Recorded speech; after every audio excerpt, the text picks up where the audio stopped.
আপনার যে কোনো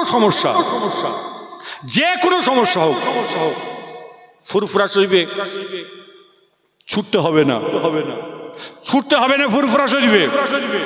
আপনি আমাদের বয়োজ্যেষ্ঠ মুফতি সাহেব হুজুর আছেন, তানার কাছে বসে আপনার নিজের মনের সমস্যা, আপনার ইচ্ছাগুলো, যেগুলো আপনার প্রয়োজন আছে, আমার ক্ষুদ্র জ্ঞানে, আমি একজন ছোট মানুষ, ক্ষুদ্র মানুষ, আমার ক্ষুদ্র জ্ঞানে আমি বুঝে নিয়েছি, মুফতি সাহেব হুজুরের কাছে আপনি যদি বসেন, শরীয়ত থেকে শুরু করে, কোরআন থেকে শুরু করে, ইজমা থেকে শুরু করে, কিয়াস থেকে শুরু করে, যে কোনো মাসলা মাসাইল আপনি তানার কাছে বসলেই কিন্তু পাবেন।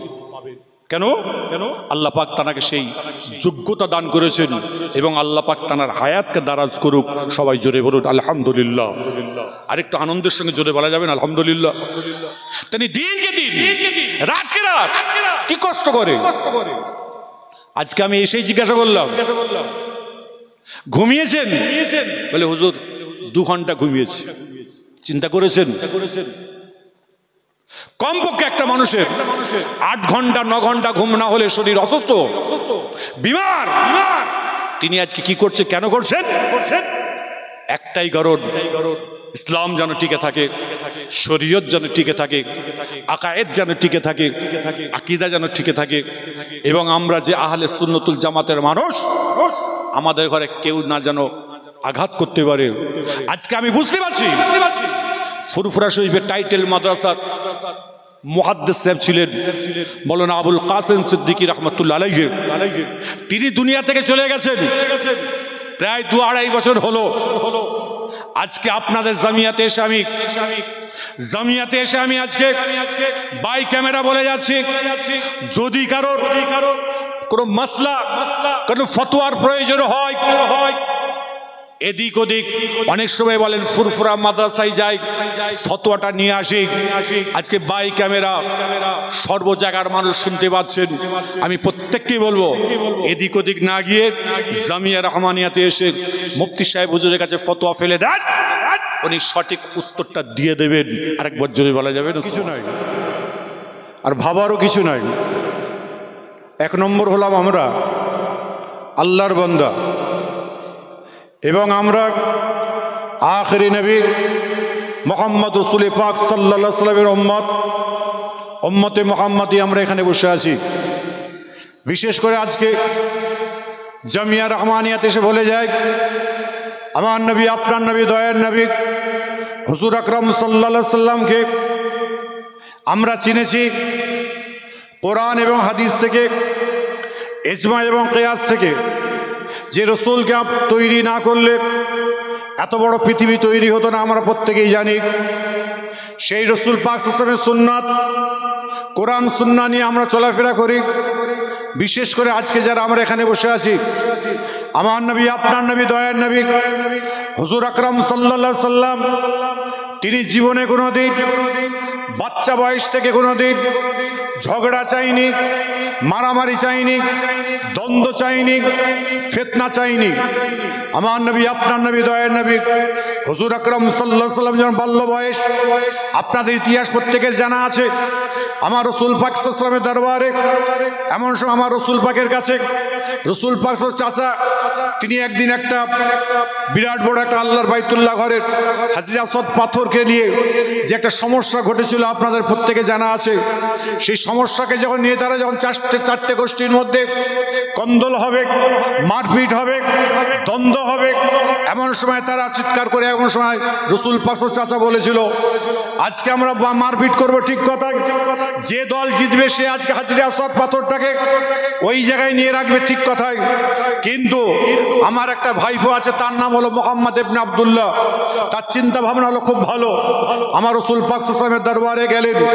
আমার রসুল পাকের দরবারে গিয়ে, আমার রসুল পাকের কাছে গিয়ে এমন সময় বললে, ভাইপো মুহাম্মদ, আমি তোমার কাছে আসলাম। সঙ্গে সঙ্গে বললেন, চাচা এই বলে আমাকে লজ্জা দেবেন না। বলে কেন? বলে আপনারা আমাকে ডাকবেন, আপনার কাছে আমি যাব, আপনি আমার কাছে আসছেন, এই ব্যাপারটা কি? বলে না বাবা, একটা বিপদে পড়েছি, এটা আমার একটা বড় সমস্যার মধ্যে পড়েছি, এই সমাধান তোমাকে করে দিতে হবে। তখন বললেন কি ব্যাপার? যখন সব প্রত্যেকটা জিনিস কথাবার্তা শুনলেন, শোনার সঙ্গে সঙ্গে আমার রাসূল পাক সাল্লাল্লাহু আলাইহি ওয়াসাল্লাম বলেছিলেন, আমি মারপিট চাই না, আমি দ্বন্দ্ব চাই না, আমি মারপিট চাই না। বলে এটা সমাধান হবে কি করে? তখন আমার রাসূল পাক সাল্লাল্লাহু আলাইহি ওয়াসাল্লাম বললেন, আপনারা কটা দল আছেন?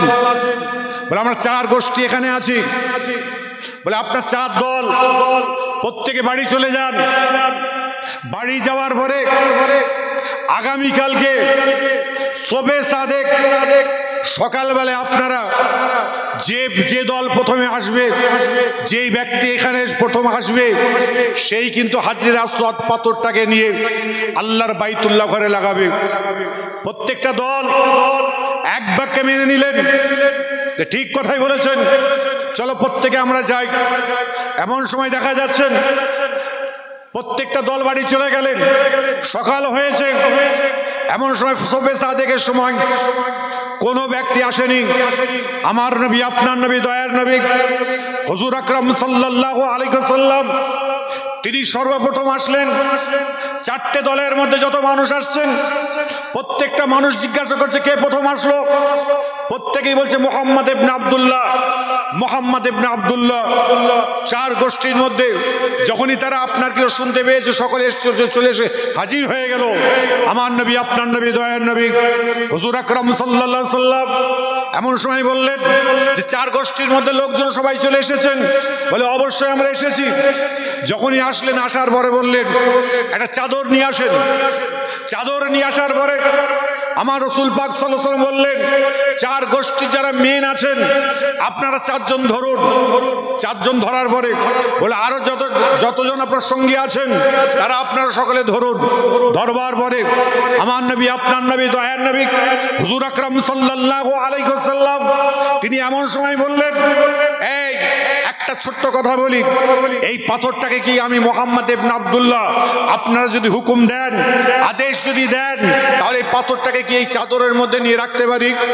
বলে অবশ্যই রাখুন। রাখার পরে সকলে মিলে একসঙ্গে গেলেন। যাওয়ার পরে আমার নবী, আপনার নবী, দয়ার নবী হুজুর আকরাম সাল্লাল্লাহু আলাইহি ওয়াসাল্লাম বললেন, আপনারা যদি সকলে যদি এক বাক্যে বলেন আমি পাথরটাকে আল্লাহর কাবা ঘরে লাগাবো, সঙ্গে সঙ্গে সবাই একসঙ্গে বললেন, এই মুহাম্মদ ইবনে আব্দুল্লাহ, তুমি এত সুন্দর সমাধান দিতে পারো, তোমার মতো দ্বিতীয় মানুষ আমরা দেখতে পাইনি। তুমি পাথরটাকে নিয়ে তুমি ওই জায়গায় লাগিয়ে দাও। আমাদের মনের মধ্যে কোনো একটু কিঞ্চিত পরিমাণ আমাদের কষ্ট, ব্যথা, বেদনা কিছুই আমাদের নাই। আজকে মুহাম্মদ ইবনে আব্দুল্লাহ, তোমার কথা দেখে, তোমার কাজ দেখে আমরা প্রত্যেকে খুশি হয়ে গেছি। আরেকবার জোরে বলা যাবে না সুবহানাল্লাহ? আজকে বাংলার মানুষ যারা এখানে বসে আছেন, আজকে বলুন, ফুরফুরা শরীফের মুজাদ্দিদে জামান, আমিরুশ শরিয়াত আলা হযরত পীর আবু বকর সিদ্দিক রাহমাতুল্লাহ আলাইহি, তার অবদানকে আমরা এখানে ভুলতে পারি না। আল্লামা বসিরহাটের হুজুর রাহমাতুল্লাহ আলাইহি, তার অবদান আমরা ভুলতে পারি না। যত আল্লাহর ওলিরা এখানে দুনিয়ায় এসেছেন, তাদের অবদান আমরা ভুলতে পারি না। আজকে বাংলার মানুষ যারা আমরা এখানে বসে আছি, গোল পাঞ্জাবি পরে বসে আছি, মাথায় গোল টুপি দিয়ে বসে আছি, মুখে দাড়ি রেখেছি, 80% আর 95% আমার ফুরফুরা শরীফ মুজাদ্দিদে জামান পীর আবু বকর সিদ্দিক রাহমাতুল্লাহর অবদান। ডক্টর শহীদুল্লাহ সাহেব বড় আলেম হয়েছিলেন, 4টে ভাষায় তিনি জ্ঞান অর্জন করেছিলেন। ফুরফুরার পীর আবু বকর সিদ্দিক রাহমাতুল্লাহ আলাইহির কাছে গিয়ে শরীয়তের শিক্ষা পেয়ে আধ্যাত্মিকতা তিনি তৈরি করে এলমে বাতিনি শিক্ষাকে তিনি আগিয়ে নিয়েছিলেন। আজকে এইভাবে আল্লামা হিন্দ হুজুর রহমতুল্লাহ থেকে শুরু করে পানিগোবরা হাফেজ সাহেব হুজুর থেকে শুরু করে যত বড় বড় মনীষীরা ছিলেন, যত বড় বড় আলেমরা ছিলেন, তারা কিন্তু ফুরফুরা পীর আবু বকর সিদ্দিক রাহমাতুল্লাহ আলাইহিকে তারা কিন্তু একভাবে দেখেছেন, এইভাবে রাস্তা দেখিয়েছেন, সেই রাস্তা ধরে গেছেন। আজকে চিন্তা করতে পারেন, আসামের মুখে মুজাদ্দিদ জামান দাদা হুজুর কেবলা রহমতুল্লাহ আলাইহি আছেন, আল্লামা হিন্দ বসিরহাট আল্লামা হুজুর রহমতুল্লাহ আলাইহি রয়েছেন, আল্লামা নেসারউদ্দিন সাহেব হুজুর রহমতুল্লাহ রয়েছেন। গরুর গাড়ি করে ইসলাম প্রচার করার জন্য এমন সময় মুজাদ্দিদ জামান দাদা হুজুর কেবলা যাচ্ছেন। সন্ধ্যা হয়ে গেছে, মাগরিব হয়ে গেছে, মাগরিবের নামাজের পরে যাচ্ছেন, অন্ধকার হয়ে গেছে।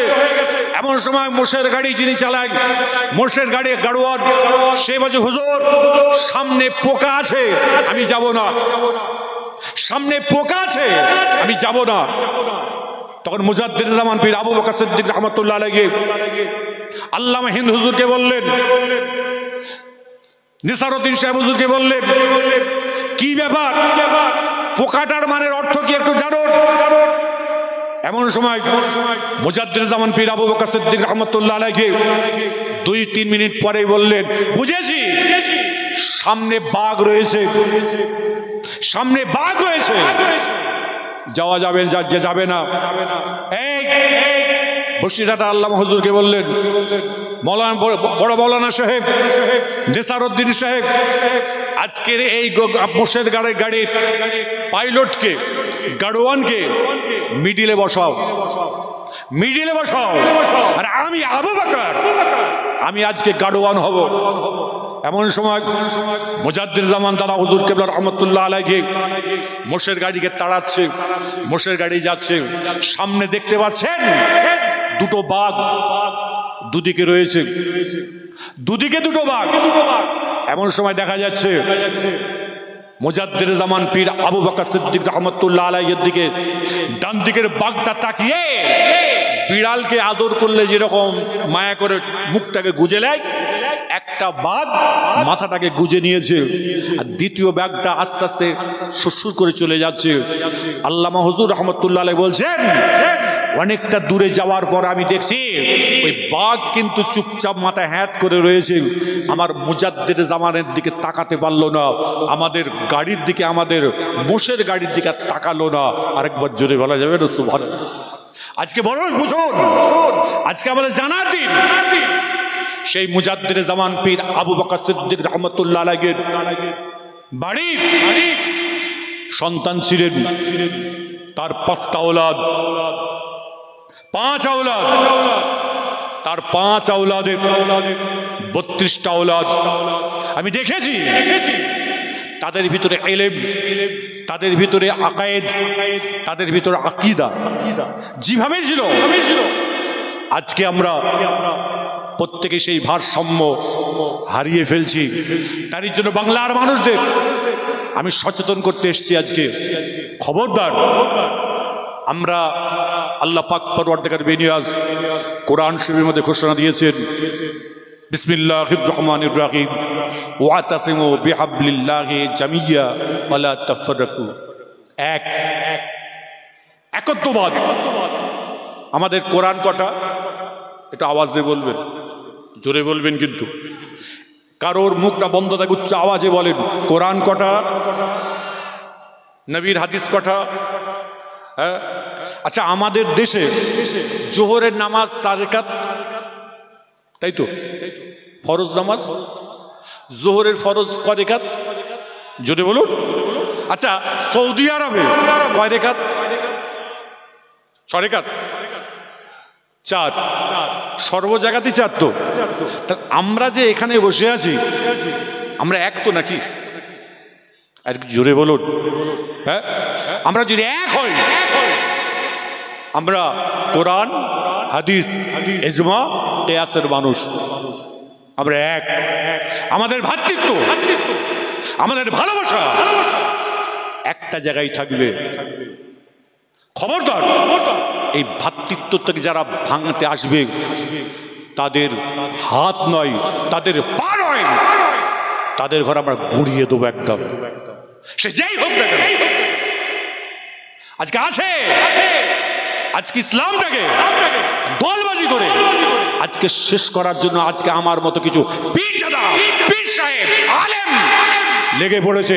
আমি তাদের দৃষ্টি আকর্ষণ করে দিয়ে যাই, এই আলেম সমাজ এই পীর সাহেব, পীরজাদা, আজকে আমি কিছুই চিনি না আপনাদের কাছে। আমি একটাই জিনিস চিনি, আল্লাহর কোরআন হাদিসকে আমি চিনি। ইজমা এবং কিয়াসের মধ্যে, এই আপনার ডাইসের মধ্যে যদি আপনি পড়ে থাকেন, আপনাকে মেনে নেব অন্তর থেকে, কলব থেকে, হৃদয় থেকে। আর যদিও এই ডাইসের মধ্যে না পড়েন, আপনার মতো পীরজাদাকে সাহেব মানি না, পীর সাহেবকে আমি মানি না, কাউকে মানি না। কেন? আমি দেখে নিয়েছি, খালি আমাদের মধ্যে খালি দ্বন্দ্ব, ঝগড়া, কাটাকাটি, ফিতনা না রাখলে আপনারা চলাফেরা করতে পারেন না। তারই জন্য নওজোয়ান ভাইরা যারা আজকে লেখাপড়া করে আজকে সুন্দর জায়গায় আসছে, ছেলেগুলোকে সেই জায়গায় আমরা দাঁড় করাতে পারছি না। তারই জন্য আমি প্রত্যেককে বলবো, যতগুলো ভাই এখানে বসে আছেন, গার্জেন পক্ষ বসে আছেন, খবরদার, আপনাদের আল্লাহ পাক জ্ঞান দিয়েছে, বিবেক দিয়েছে, বুদ্ধি দিয়েছে, সে বিবেক বুদ্ধি অনুযায়ী চলাফেরা করুন। খবরদার, কে কি বলছে তার দিকে খবরদার তাকাতে যাবেন না। আমি গত 9 ডিসেম্বর থেকে আমি জামিয়া রহমানিয়াতে এসেছিলাম, আর আজকেও জামিয়া রহমানিয়ার সঙ্গে সম্পর্ক আছে, এবং সারা জীবন, আমার জীবন যতদিন আমি বেঁচে থাকবো, এই সম্পর্ক ইনশাল্লাহ রেখে যাব। সবাই জোরে বলুন আলহামদুলিল্লাহ। কেন? আমরা আজকে একতা আমি ডাক দিয়েছিলাম, সেই ডাক পরিপূর্ণ কমপ্লিট হয়েছে। অনেকে বলবেন কিভাবে বুঝলেন? মনের একতা হলো সব থেকে বড় একতা, অন্তরের একতা হলো সবচেয়ে বড় একতা। আজকে আপনারা যারা এখানে আছেন, খবরদার, দল বল নির্বিশেষে এক হয়ে, এবং জামিয়া রহমানিয়া এবং অল ইন্ডিয়া সুন্নতুল জামায়াতের যত সদস্যরা আছেন, আমি তাদের দৃষ্টি আকর্ষণ করব, রসুল পাক সাল্লাল্লাহু আলাইহি সাল্লামের আদর্শ নীতি নিয়ে চলাফেরা করুন। এবং আপনার যে কোনো সমস্যা হোক, ফুরফুরা শরীফে ছুটতে হবে না, ফুরফুরা শরীফে। আপনি আমাদের বয়োজ্যেষ্ঠ মুফতি সাহেব হুজুর আছেন, তানার কাছে বসে আপনার নিজের মনের সমস্যা, আপনার ইচ্ছাগুলো, যেগুলো আপনার প্রয়োজন আছে, আমার ক্ষুদ্র জ্ঞানে, আমি একজন ছোট মানুষ, ক্ষুদ্র মানুষ, আমার ক্ষুদ্র জ্ঞানে আমি বুঝে নিয়েছি, মুফতি সাহেব হুজুরের কাছে আপনি যদি বসেন, শরীয়ত থেকে শুরু করে, কোরআন থেকে শুরু করে, ইজমা থেকে শুরু করে, কিয়াস থেকে শুরু করে, যে কোনো মাসলা মাসাইল আপনি তানার কাছে বসলেই কিন্তু পাবেন। কেন?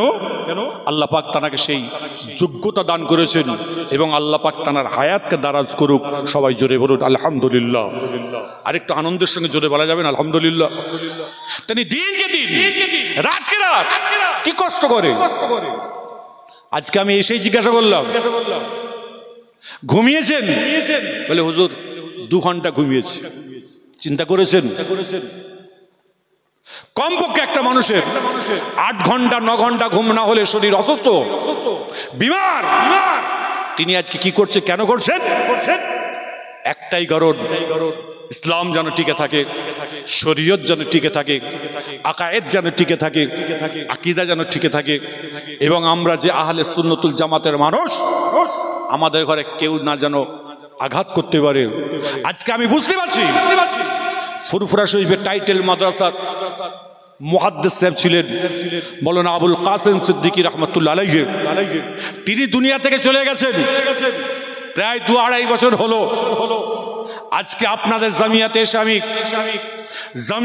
আমি আজকে বাই ক্যামেরা বলে যাচ্ছি, যদি কারোর কোনো মাসলা, কোনো ফতোয়ার প্রয়োজন হয়, এদিক ওদিক অনেক সময় বলেন ফুরফুরা মাদ্রাসায় যাই, ফতোয়াটা নিয়ে আসি। আজকে বাই ক্যামেরা সর্ব জায়গার মানুষ শুনতে পাচ্ছেন। আমি প্রত্যেককেই বলবো, এদিক ওদিক না গিয়ে জামিয়া রহমানিয়াতে এসে মুফতি সাহেব হুজুরের কাছে ফতোয়া ফেলে দেন, উনি সঠিক উত্তরটা দিয়ে দেবেন। আরেকবার জোরে বলা যাবে না সুবহানাল্লাহ। ফুরফুরা মাদ্রাসায় এখন ফতোয়া নিতে গেলে অনেক আলেম ওলামারা আছেন, এ বলে হ্যাঁ, ও বলে না, ও বলে ঠিক, ও বলে ঠিক, একদম নয়। পরিপূর্ণভাবে আজকে আপনাদের কাছে আমি স্বজ্ঞানে স্ব ইচ্ছাই বলে গেলাম, ফতোয়াগুলোকে সারা শরিয়াত অনুযায়ী চলবার জন্য অবশ্যই মুফতি সাহেব হুজুর তিনি যেভাবে বলবেন সেইভাবে চলার চেষ্টা করবেন। কেন কোন মানুষের ভেতরে কি জিনিসটা কাজ করে সেটা কিন্তু মানুষের মুখ দেখলে চেনা যায়, মুখ দেখলে চেনা যায়। তারই জন্য খবরদার, মারপিট নয়, দ্বন্দ্ব নয়, ঝগড়া নয়, কাটাকাটি নয়। আমরা কি ফুরফুরা শরীফ মুজাদ্দিদ জামান দাদা হুজুর কিবলাকে মানি তো নাকি গো? আরে জোরে বলেন, হাতটা তুলে দেখাবেন একটুখানি, প্রত্যেকে হাতটা তুলে দেখাবেন। মুজাদ্দিদ জামানকে মানি, তার 5টা আওলাদকে মানেন না? আরে জোরে বলুন, শোনেন, মুজাদ্দিদ জামান দাদা হুজুর কিবলা রহমাতুল্লাহ আলাইহি তাকে আপনাকে কলজে দিয়ে মারিক, তার 5 আওলাদকে কলজে দিয়ে মারিক। যারা বড় বড় আলেম ছিলেন, জাননেওয়ালা ছিলেন, তারা আজকে আর দুনিয়াতে নাই। আজকাল কিছু পীর যারা বেরিয়েছে, গাল গাম মুখের ভাষা জ্ঞান নেই, সেইভাবে তারা চলাফেরা করে। খবরদার, ওই রকম পীর সাহেব পীর যারা দিকে তাকাবেন না, তাকালে আপনার আমার মনে হয় কবিরা গুনাহ হতে পারে। যদি ভুল হয় দাঁড়িয়ে প্রতিবাদ করুন। বাপের বেটা যদি কে থাকো, ভাই ক্যামেরা বলে যাচ্ছে, আমি কাউকে ভয় করি না, আমার আল্লাহকে ছাড়া। মুখে খালি হই হই করলে হবে? হ্যাঁ, ফতোয়ার কি জানেন আপনি? হ্যাঁ, ইসলামের কি জানেন? ইসলামে কোরআনের কি জানেন? কোরআন সম্পর্কে জানলেন না, ইসলাম সম্পর্কে জানলেন না, শরীয়ত সম্পর্কে জানলেন না। কাকে কাফের, কাকে কুফুর, কাকে অমুক অমুক। আরে ফতোয়া চায়ের দোকানের মতো ফতোয়া এখন সর্ব জায়গায় শুরু হয়ে গেছে। খবরদার, আপনারা যারা এখানে বসে আছেন, আপনাদের হাতে পায়ে ধরে বলে যায়, ওইভাবে কেউ আর চলাফেরা করবেন না। আপনাদের চোখ কান খুলে আপনারা ঘুরে বেড়াবেন। আল্লাহ আপনাকে আমাকে উভয়কে আল্লাহ পাক কবুল করুক। কেন দুনিয়াতে যতদিন বেঁচে আছি ততদিন যেন আমরা কেউ কাউকে না ছেড়ে না যেতে পারি, সকলকে আপন করে নিয়ে যেন চলতে পারি। সবাই উচ্চ আওয়াজে জোরে বলুন আলহামদুলিল্লাহ। তা যাই হোক, অনেক কথাবার্তা বলেছি, আর বেশি কিছু বলবো না। আপনার আজকের দ্বিতীয় রজনী, আগামীকাল শেষ দিন, বহু মানুষ হবেন। আপনারা যারা এসেছেন পরস্পর ভাইরা আবার সকলে আসবেন, ধীর মস্তিষ্কে আপনারা বক্তব্য শুনবেন। শেষ মাত্রা মুফতি সাহেব হুজুর কি দিয়ে যাচ্ছেন সেটাও নেবেন, সেটাকে নিয়ে চলাফেরা করবেন ইনশাল্লাহ। আল্লাহ পাক পরওয়ারদিগার বেনিয়াজ যদি হায়াতে রাখেন, সকলের জন্য দোয়া করি। শবে বারাত হয়ে গেছে, শবে বারাতের পরে আমরা এই জায়গায় হাজির হয়েছি। সামনে ফুরফুরা শরীফের ইসালে সাহেব আপনার মনে আছে, আপনার 21, 22, 23 আপনার 5, 6, 7 রমজান সকলকে আমি দাওয়াত দিয়ে গেলাম, প্রত্যেকে যাবেন, ইসালে সাহেবে যাবেন এবং সেখানে গিয়ে আমার ওখানে গিয়ে ইফতার করবেন, দাওয়াত দিয়ে গেলাম। আপনারা সকলে মুজাদ্দিদ জামান দাদা হুজুর কিবলার, এটা আমার দাওয়াত নয়, এটা মুজাদ্দিদ জামান পীর আবু বকর সিদ্দিক রহমতুল্লাহর দাওয়াত। সে দাওয়াত আপনারা সকলে গ্রহণ করবেন। যে যেরকম পারে ভাবেন, মহাব্বতের সঙ্গে ভালোবাসার সঙ্গে যাবেন। খবরদার, ঐক্য ঠিক রাখবেন, একতা ঠিক রাখবেন এবং পরস্পর ভাইয়েরা যারা পীর ভাই বা অল ইন্ডিয়া সুন্নতুল জামাতের ভাই হতেই পারে, মানুষ মাত্র একটুখানি দ্বিমত হতে পারে, সঙ্গে সঙ্গে আপনারা বসে সেইগুলোকে মতগুলোকে ঠিক করে নিয়ে ভাই চলবেন। এবং পরস্পর ভাই যখনই দেখা হবে, হ্যালো ভাই অমুক ভাই বলছেন, আপনি যদি বুঝতে পারেন যে আমি অমুক ভাইকে ফোন করছি, তাকে সঙ্গে সঙ্গে সালাম দেবেন। আসসালামু কাবলাল কালাম। আমার রাসূল বলছেন কথা বলার আগে তোমরা সালাম দাও। তা আপনি যখন আপনার ভাইকে যখন ফোন করবেন, তখন কিন্তু সালামটা বিনিময় করবেন তাতে। এবং যদি কারোর সঙ্গে কোনো দিন অনেক দিন দেখা হয় না, যদি কারোর সঙ্গে কেউ কারোর আমার নামে আপনার নামে যদি বলে বেড়ায়, অবশ্যই আপনাদের বলে যাচ্ছি, আপনাদের এই জামিয়া রহমানিয়াতে বলে যাচ্ছি, আমার নামে কেউ যদি কোনো সমালোচনা করে, কেউ যদি কিছু বলে, অবশ্যই আমাকে বলবেন। আমি কিন্তু ওই ব্যক্তি নই, মানুষের কথা শুনে মানুষকে বয়কট করব, মানুষের কথা শুনে মানুষকে ছুঁড়ে ফেলে দেব, মানুষের কথা শুনে মানুষকে আপনার কি বলে হৃদয়ে না টেনে তাকে লাথি মারবো, এটা আমার মুজাদ্দেদে জামান দাদা হুজুর কেবলা রহমতুল্লাহ নীতি আদর্শ নয়। যারা আজকে এইভাবে চলাফেরা করে তার দাদুকে তার বাপকে তারা মানে না কোনোদিন, শুনে রেখে দেন ভালো করে। এই বলে আমার সংক্ষিপ্ত বক্তব্য এখানেই সমাপ্তি করলাম। আপনারা ভালো থাকবেন, সুস্থ থাকবেন। আল্লাহ হাফেজ। আসসালামু আলাইকুম ওয়া রাহমাতুল্লাহি ওয়া বারাকাতুহু।